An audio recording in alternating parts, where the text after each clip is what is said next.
জংলার হরিণী শিকারীর হাতে বন্দী হয়ে পড়ে আছে। সুতার জাল, মোড়া সুতার জালের মধ্যে সাগর থেকে জাল দিয়ে বড় বড় মাছ ধরে না, শিকারী দুই পাহাড়ের চিপায় সুতার জাল পাইটা ওই জংলার মধ্যে লাঠি দিয়া বাইরেতেছে। লাঠির বাড়ির আওয়াজ শুনে হরিণ তো একটা দুই পাহাড়ের মাঝখান দিয়া দৌড় দিয়ে গিয়া সুতার জালে আটকিছে। যত নড়াচুরি করে ততই জাল পেছায়। শিকারী দূর থেকে খুশি মুস্কি মুস্কি হাসে, রে হরিণী আর দৌড়াদৌড়ি করিস না, নড়াচুরি করিস না, বন্দী হয়ে গেছো। ভালো করে পেঁচাইয়া শিকারী শেষরাইয়া কিতাব লেখে। আলগাইতে পারে না ভারী বেশি, হরিণটা মোটা তাজা বেশি ছিল বিদায় শেষরাইয়া নিতেছে। হরিণী শেষরাইয়া নিতে যাইয়া গো এই পাথরের কণাই লাইগা হরিণের সমস্ত চামড়াগুলো ছিলা রক্ত বাহির হইতেছে। হরিণ গাছের গোড়ায় যখন জালটা দিয়ে বেঁধে রাখলো, হরিণ চোখের পানিগুলো ছেড়ে ছেড়ে কাঁদতেছে। একটু পরে দেখা যায় দয়ার নবী মায়ার নবী এই রাস্তা দিয়ে আসতেছে। আল্লাহু আকবার বলো। হরিণ দূর থেকে আমার নবীকে দেখে চোখের পানি ছেড়ে ছেড়ে ডাকতেছে, প্রভু গো আমার জবান খুলে দাও না, তোমার বন্ধু রাহমাতাল লিল আলামিনের কাছে আমার মনের দুঃখগুলি বলি। আল্লাহ বলেন, জংলার হরিণ রে, আমার বন্ধুর সাথে কথা বলার জন্য জবান খুলতে চাইছস, যে নবীর উসিলায় এত কিছু করেছি, এই নবীর সাথে কথা বলবি, যা তোর জবান খুলে দিলাম। যে নবীর পক্ষে গেলে জংলার হরিণের জবান পর্যন্তই আমার আল্লাহ খুলে দেয়। বলুন এই নবীর পক্ষে গেলে আমরা লাভ হবে না লস হবে? কাছাকাছি আসার পরে হরিণ ডাকতেছে, প্রভু গো আপনার বন্ধু আইসা গেছে, জবানটা খুলে দেন না। আল্লাহকে যা জবান খুলে দিলাম। হরিণ ডাকতেছে, প্রভু গো আপনার বন্ধু আইছে, কথা বলি। প্রথম সালাম দিলেন, আসসালাতু আসসালামু আলাইকা ইয়া রাসূলুল্লাহ। নবী কই কি আশ্চর্য, হরিণ সালাম দিতেছে, কি ব্যাপার হরিণ? হুজুর আমি বিপদে পড়ে গেছি, শিকারীর হাতে বন্দী। দেখেন শেষরাইয়া আনতে যাইয়া আমার চামড়া সিলাইছে, রক্ত বাহির হইতেছে। নবী গো এটা তো সাধারণ দুঃখ, এর চেয়ে বড় দুঃখ, মাত্র 2টা বাচ্চা প্রসব করেছি। সকালবেলা ওই পাহাড়ের কিনায় জংলার কিনারে বাচ্চাগুলো রাইখা ঘাস পানি খাইতে আসছিলাম, এখন শিকারীর হাতে বন্দী। আল্লাহর নবী গো আমার বাচ্চা 2টা না খায়া মরে যাবে, হুজুর যদি দয়া করে একটু সুযোগ আমারে দিতেন, আমি জীবনের মতো বাচ্চাগুলো দেখে আসতাম, আর একটু দুধ বাচ্চাদেরকে জীবনের শেষ খাওয়াই আসতাম। আমার নবী তো দয়ার নবী, সকল সৃষ্টির জন্য যিনি করুণা। নবী ডাকতেছে, হরিণী ঠিক আছে যাও, জালের পেট ছোটায়া যে গাছের মধ্যে বান্ধা ছিল এই রশিটা, এই জালের সুতাগুলি নবীজি হাতে নিয়ে দাঁড়াইয়া রয়েছে। হরিণ তো দৌড় মারছে। কিছুক্ষণ পর শিকারী হাজির। আমার হরিণ কোথায়? বাবারে তোমার হরিণ তো ছাইরা দিছি, কিছুক্ষণ পরে হরিণ আসবে। ওই লোক এটা কোন পাগল? শিকারী বলতেছে জাল দিয়া পেঁচাইয়া হরিণ ধরতে পারি না, আর হরিণ ছাইরা দিলে হরিণ আসবে, এটা কোন পাগল কি কয় রে? আচ্ছা আপনাদের ধারণা কি যিনি হরিণ ছাড়ছে ফিরা আবার আইবনি? আসতে কইলেন যে আইতো না। হরিণ দৌড়ে গেছে, যা দেখে বাচ্চাগুলি সারাদিন না খাইয়া থাকতে থাকতে একবারে ছোট বাচ্চা দুর্বল হয়ে পড়ছে। বাচ্চা 2টার সামনে গিয়ে দাঁড়াইছে, চোখের পানিগুলি হরিণীর পড়তেছে। বাচ্চা জিগায়, মা মা এত দেরি করলা যে, তোমার শরীরে রক্ত দেখা যায় কেন? কে মারছে তোমাকে? কোন জায়গায় বিপদে পড়ছো? মা হরিণী কান্দে। ও বাচ্চারা শোনো, প্রশ্নের পর প্রশ্ন করো না, সময় নষ্ট করো না। শিকারীর হাতে বন্দী হয়েছি, দুধ খাবি নি রে, জীবনের শেষ দুধ আমার কাছ থেকে খেয়ে দে, মা বলে ডাক দিবি নি রে, জীবনের শেষবারের মতো মা বলে ডাক দিয়ে দে। বাচ্চা দুটো জিজ্ঞেস করে কারণ কি? রে বাচ্চারা কারণ জিজ্ঞেস না, তোদের মায়াই রে একটু দুধ খাওয়ানোর জন্য রাহমাতাল লিল আলামিনের হাতে রশি লাগাইছি। বাচ্চা 2টাও আমার নবীরে চিনে। বলুন হরিণের বাচ্চাও নবীরে চিনে কিনা? হরিণের বাচ্চা হইয়াও নবী চিনে গো, কিন্তু উম্মত হইয়া নবী চিনি না। একটা হরিণের জন্য নবী করুণা, কিন্তু নবীর পক্ষে গেলে, নবীর পক্ষে না গেলে না। বাচ্চা দুইটা ডাকতেছে, মা এত দেরি করলা যে? বাবারে বিপদে পড়েছি, নবীজির হাতে রশি দিয়া তোমাদেরকে দুধ খাওয়াইতে আইছি। বাচ্চা দুইটা ডাকে, মা গো নবীর সাথে বেয়াদবি কইরা আইছো, আমরারে দুধ খাওয়াইতা? মা না খাইয়া জীবন দিমু, তোমার দুধ খাইতাম না। বাচ্চা হরিণ চিনে, কিন্তু আমরা উম্মতের মধ্যে চিনে না।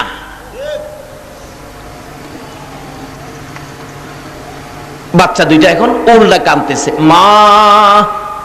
মা গো তোমার দুধ খাবো না।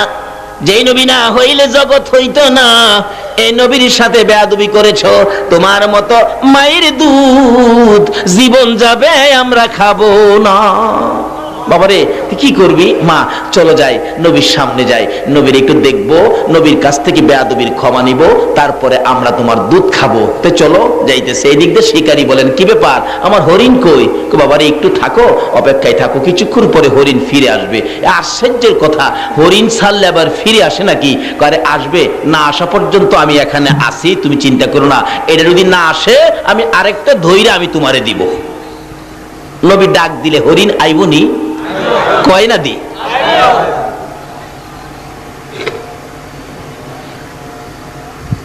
আচ্ছা দেখি, কিছুক্ষণ পর দেখা যায় আগে আগে মা হরিণীটা, পিছনে দুইটা বাচ্চা আসতেছে।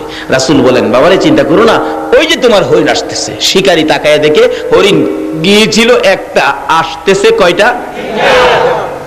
বাচ্চা দুইটা একটু যখন কাছাকাছি এসে গেছে, আমার নবীর সুন্দর চেহারা যখন দেখা যাইতেছে, বাচ্চাগুলো মার আগে আগে যায়। যেই নবীর বাচ্চারা পর্যন্ত ভালোবাসতো গো, আজকে বুঝের হইয়া নবী চিনলাম না। যেদিন আমার নবী মক্কা থেকে হিজরত করে মদিনায় যায়, মদিনার ইতিহাস খুলুন, এখনো মক্কা মদিনা ইতিহাসের ঘন্টা বাজে। আমার নবী মদিনার সীমানার কাছাকাছি গেলে মদিনার লোকেরা দাঁড়িয়ে আছে নবীকে ভালোবাসা দিবে। যেই নবীর ভালোবাসায় রে ইয়াসরিব নামের পাথরের দেশ সোনার মদিনা হইয়া যায়। লোকেরা দাঁড়িয়ে আছে নবীকে ভালোবাসা দিবে, কিন্তু বড়দের আগে বাচ্চাগুলো, ছোট ছোট ছেলে মেয়েগুলো একবারে সকলের সামনে গিয়ে দাঁড়িয়ে আছে, হাতে হাত ধরে। নবীজি কাছাকাছি আসার পর আরবি দিয়ে গান শুরু করে দিয়েছিলেন, তলাআল বাদরু আলাইনা। আমি তাকে বাংলাতে গান বানাইছি। আমার নবী মদিনার সীমানায় গেলে রাসূল বলেন, ছোট্ট ছোট্ট ছেলে মেয়েরা সবার আগে আমাকে ভালোবাসা দিতে যাইয়া, বাচ্চাগুলো নবীকে ঘেরাও করে দাঁড়াইয়া সবাই ডাকতেছে, আরে মা আমিনার কোলে দেখো চাঁদ উঠেছে। বলুন, মা আমিনার কোলে দেখো চাঁদ উঠেছে, যাহারি প্রেমেতে জাহান পয়দা হয়েছে। হায়রে যাহারি প্রেমেতে জাহান পয়দা হয়েছে। আমার নবী বলেন, আরে কচি কচি বাচ্চা ছেলে মেয়েরা, সত্যি কি তোমরা আমাকে ভালোবাসবি? বাচ্চারা বলেন, ইয়া রাসূলুল্লাহ, আমরা কসম খাইলাম গো, জীবনের বিনিময়ে আপনাকে ভালোবাসবো। রাসূল বলেন, প্রভু গো, বাচ্চারা বলে জীবনের বিনিময়ে আমাকে ভালোবাসবে, আমিও কথা দিলাম এই দেশের মানুষকে ভালোবাসবো। আমার আল্লাহ বলেন, বন্ধু তোমার ভালোবাসার কারণে ইয়াসরিব নামের পাথরের দেশ আমি আল্লাহ সোনার মদিনা বানাইয়া দিলাম। যে নবীর ভালোবাসায়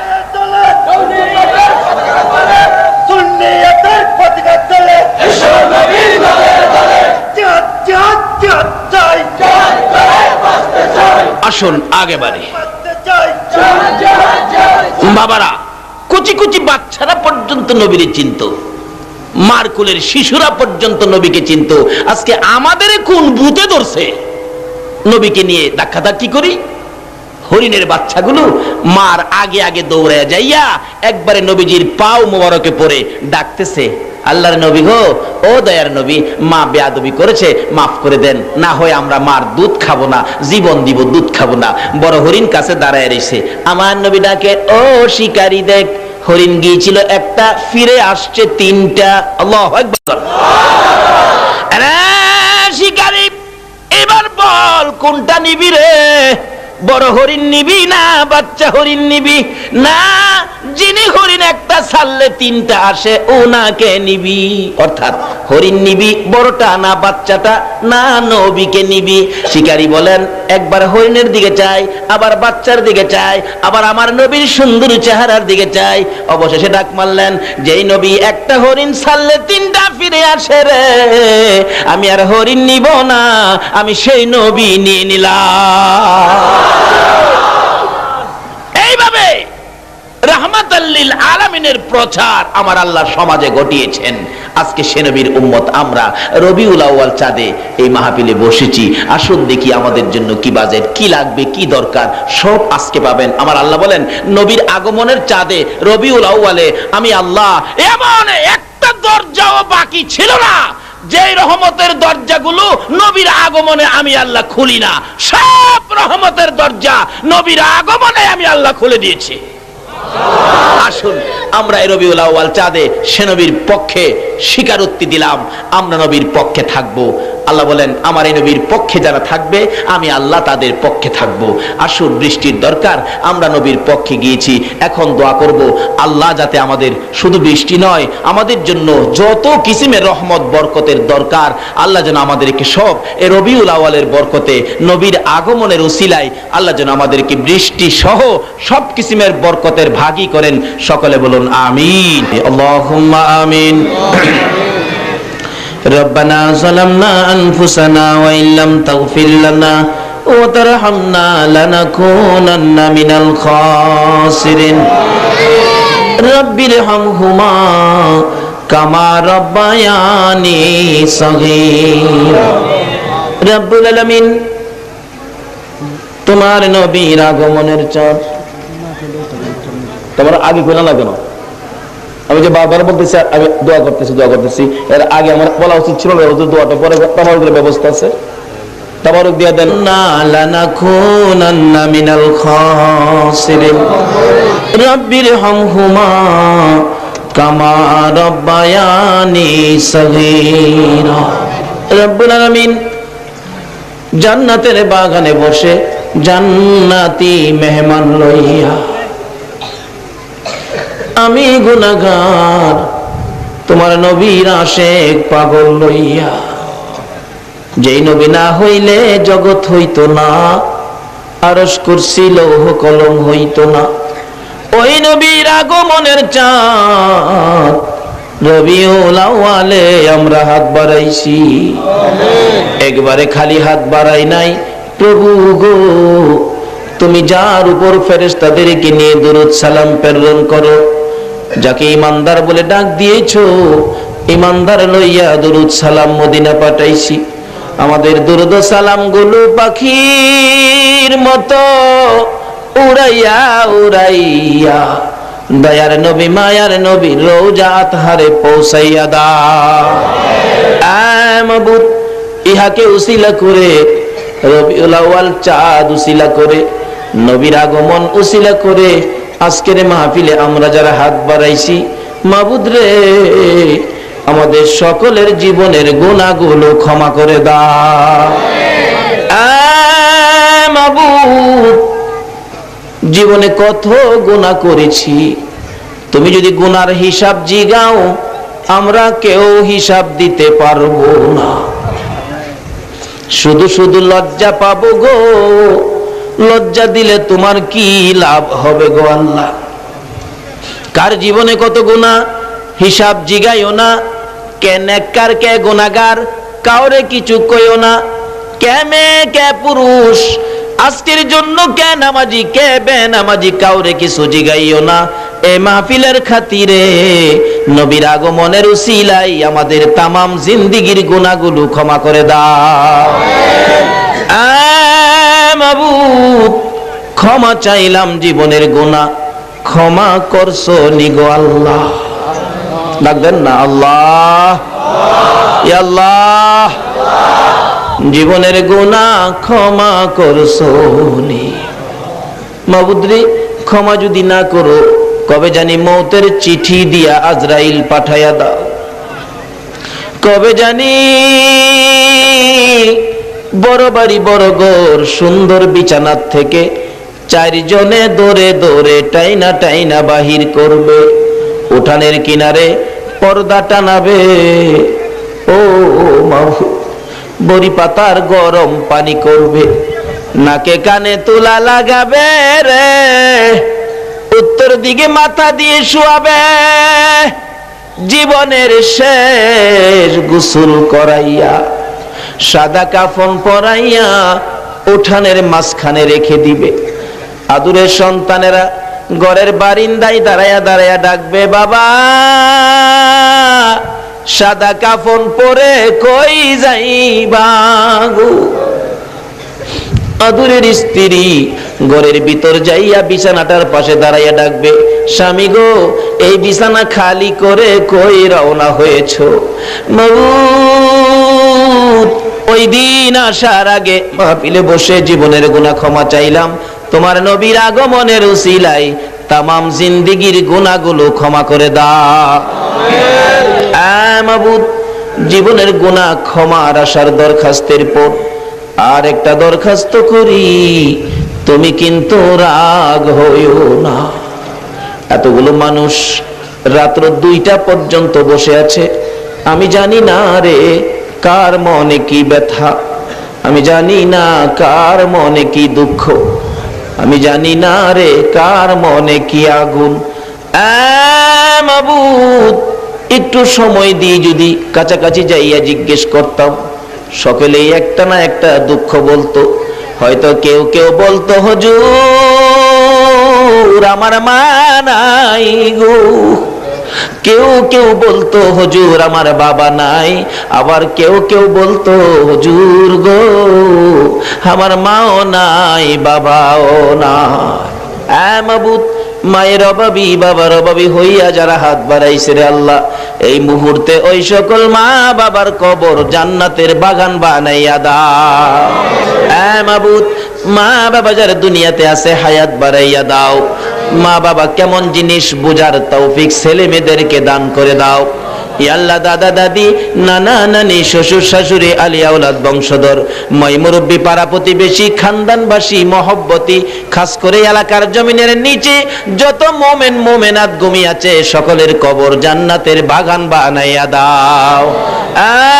মাবুদ, আজকের মাহফিলে নবীর আগমনের চাঁদে পবিত্র ঈদে মিলাদুন নবীতে যারা বসে আছে গো, এত রাত পর্যন্ত যারা কষ্ট করেছে গো আল্লাহ, সকলকে তুমি আফত বিপদ আযাব গজব অ্যাক্সিডেন্ট বালা মুসিবত শয়তানের শয়তানি দুশমনের দুশমনি হইতে বাঁচাইয়া রহমত বরকত শান্তি দ্বারা ভরপুর করে দাও গো আল্লাহ। মাবুদ, আমাদের মধ্যে যারা অভাবী অভাব দূর করে দাও, আমাদের মধ্যে যারা বিমারি বিমার শেফা করে দাও। হসপিটালে যাইতে হবে এমন রোগ কাউকে দিও না গো আল্লাহ। আমাদের মধ্যে যারা ঋণগ্রস্ত আছে ঋণ থেকে উদ্ধার করে দাও। আমাদের মধ্যে যারা নামাজি নামাজ কবুল করে লও, যারা নামাজ পড়ে না নামাজের বুঝ দান করে দাও। যারা মদিনা যাওয়ার পাগল পাখির মতো উড়াইয়া মদিনা লইয়া যাও গো আল্লাহ। হাইরে সোনার মদিনা, মদিনা গেলে রে কলিজা মানে না। 2001-এ যখন হজে গিয়েছিলাম, আগে মদিনায় নিয়ে গেছে। মদিনার সীমানায় ঢোকার আগে মুআল্লিম সাহেব বলতেছেন, হাজী সাহেবরা দুরূদ শরীফ পড়ো, আমরা কিছুক্ষণের মধ্যে সোনার মদিনায় ঢুকে যাব। ঢুকে গেলাম সোনার মদিনা, শরীরটা শান্ত হয়ে গেছে। আর একটু যাওয়ার পরে ড্রাইভার সাহেব বলতেছেন, মুআল্লিম সাহেব বাসের সকল জানালা বন্ধ করে দেন। মুআল্লিম সাহেব বলেন, আপনারা দুরূদ শরীফ পড়েন, জানালাগুলি বন্ধ করতেছি। জিজ্ঞেস করলাম, ও মুআল্লিম সাহেব বাসের জানালা কেন বন্ধ করো গো? মুআল্লিম বলেন, হুজুর আর একটু সামনে গেলে সবুজ রঙের গম্বুজ দেখা যায়। জানালা যদি বন্ধ না করি, আমাদের বাংলাদেশের কিছু আশেক আছে নবীর সবুজ রঙের গম্বুজ দেখলে গো ইয়া রাসূলুল্লাহ বলে জাপ মাইরা জমিনে পইরা যায়। সেই জন্য জানালাগুলি বন্ধ করে দিলাম। এই মদিনা না দেখাইয়া এই মাহফিলের কাউকে তুমি সাদা কাফন গায়ে লাগাইও না। এ আল্লাহ, খাস করে আমাদের মধ্যে যারা ব্যবসা করে ব্যবসায় বরকত দাও, যারা চাকরি করে পদোন্নতি দান করে দাও, যারা সাগরে মাছ ধরে আল্লাহ বিপদ আপদ থেকে বাঁচাইয়া রাখো। মাবুদ, মাবুদ রে, যারা গৃহস্থী করে জমির ফসলে বরকত দাও, যারা চাকরি করে পদোন্নতি দান করে দাও, যারা লেখাপড়া করে লেখাপড়ায় বরকত দাও, যারা পরীক্ষা দিয়েছে কামিয়াবি দান করে দাও। মাবুদ, মাবুদ রে, ছাত্র সেনার ভাইদেরকে তোমার কুদরতি হাতে আমানত করলাম, তুমি কবুল করে লও গো আল্লাহ। ইয়া আল্লাহ, খাস করে আজকের মাহফিল তোমার কুদরতি হাতে রেখে গেলাম, কিয়ামত পর্যন্ত এই মাহফিল তুমি কায়েম রাখো গো আল্লাহ। ইয়া আল্লাহ, খাস করে এই মাহফিলকে যারা সাহায্য সহযোগিতা করেছে, বুদ্ধি পরামর্শ দিয়েছে, দূর দূরান্ত থেকে মাহফিলে এসে শরীক হয়েছে, সকলকে তুমি কাল কিয়ামতে নবীর গুদারায় উঠাইয়া ফুলসিরাতের ফুল পার করে দিও গো আল্লাহ। তোমার নবী যেই জান্নাতে থাকবে গো, এই জান্নাতের পাশের জান্নাতি বানাইয়া দিও গো আল্লাহ। মাবুদ, অনেকের ছোট্ট ছোট্ট ছেলে মেয়ে আছে, ছেলে মেয়েদেরকে হায়াত বাড়াইয়া দাও, অকালে মৃত্যু দিও না, মা বাবার কলিজায় আগুন জ্বালাইও না, ছেলে মেয়েদের মুখে এতিমের দাগ লাগাইও না, ছেলে মেয়েদের মা বাবার হায়াত বাড়াইয়া দাও। মাবুদ, অনেকের ছেলেরা ভাইয়েরা বিদেশ থাকে, সহি সালামতে রাখো, রুজি রোজগারে বরকত দাও, যারা বিদেশ যাবে চেষ্টা করতেছে তাদের মনের আশা পুরা করে দাও গো আল্লাহ। মাবুদ, আমাদের এই বাংলাদেশটুকুন তুমি হেফাজতে রাখো গো আল্লাহ। সকল প্রকার মারামারি, কাটাকাটি, হিংসা, বিদ্বেষ, বোমাবাজির থেকে এই দেশটাকে বাঁচাইয়া রাখো গো আল্লাহ। ইয়া আল্লাহ, খাস করে আজকের মাহফিলের ফায়েজ ও বরকত, আজকের মাহফিলের সবের সানি, এই বাংলার জমিনে যত ওলি আল্লাহরা ঘুমিয়েছে, তামাম পৃথিবীর জমিনে যত ওলি গাউস কুতুব ঘুমিয়েছে, সকলের রোহে পৌঁছাইয়া দাও, ওনাদের রুহানি ফায়েজ আমাদেরকে নসিব করে দাও গো আল্লাহ। আজকের মাহফিল সোনার মদিনা পৌঁছাইয়া দাও গো আল্লাহ। ইয়া আল্লাহ, নবীর আগমনের বরকতের ভাগী আমাদের সকলকে তুমি করে দাও গো আল্লাহ। ইয়া আল্লাহ, যতগুলো দরখাস্ত করলাম মাহফিলের উসিলাই, দুরূদ ও সালামের উসিলাই, নবীর আগমনের উসিলাই, সবগুলো তুমি কবুল আর মঞ্জুর করো গো আল্লাহ। যা আলোচনা হয়েছে আমাকে সহ সকলকে তুমি আমল করার তৌফিক দাও গো আল্লাহ।